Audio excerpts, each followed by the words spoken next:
আসসালামু আলাইকুম গাইস। যখন আমি একজন প্রবাসী তখন সব কিছু নিজেদেরই করে খেতে হয়, রান্না বাড়া থেকে শুরু করে। এখন আমার কাজ শেষ হয়ে গেছে, সো আমি এখন একটা কফি তৈরি করব নিজের জন্য। এই যে একটা ওয়ান টাইম, এটা হচ্ছে ওয়ান টাইম কাপ নিলাম একটা কফির জন্য, ওয়ান টাইম কাপ রাখলাম। তারপরে এখানে আপনি আমার 2 প্যাকেট ইনস্ট্যান্ট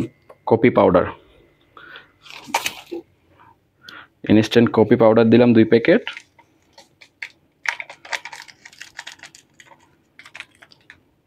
শেষ। তারপরে এটা হচ্ছে ইনস্ট্যান্ট চিনি দিলাম 1 প্যাকেট। তারপরে আচ্ছা হচ্ছে ক্রিমার পাউডার, মিল্ক পাউডার আর কি, ক্রিমার। সো এটা দিছি আমি 5 প্যাকেট, কারণ 5 প্যাকেট না দিলে পরিমাণ মতো হয় না। 2টা কফি আর একটা চিনির সাথে 5 প্যাকেট ক্রিমার অবশ্যই দিতে হয়, নাইলে সেই পরিমাণ টেস্ট হবে না। চিনি অবশ্যই 2 প্যাকেট করে দিতে হয়, কিন্তু আমি চিনি একটু কম খাই, লেস সুগার খাই, তো সেজন্য চিনি দিলাম 2টা। ক্রিমার দিলাম 5টা।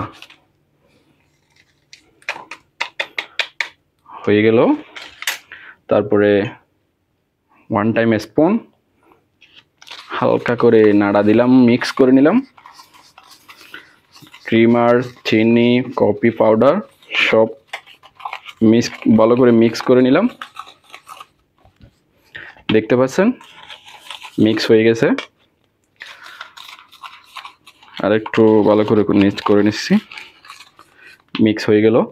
আর এই হচ্ছে গরম পানি, কেটলিতে দিয়েছিলাম। এখন এই গরম পানি মিক্স করতেছি।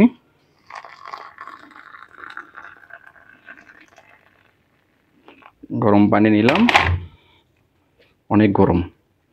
এখন হালকা নাড়াচাড়া করতেছি ভালো করে, যাতে মিক্স হয়ে যায়।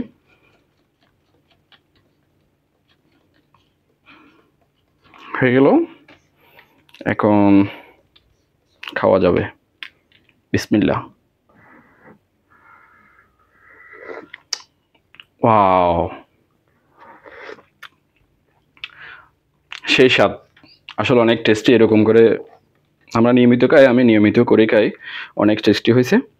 সো আমরা প্রবাসীরাই নিজেদের জন্য নিজেরাই কফি এভাবেই তৈরি করি, এটাই বাস্তব।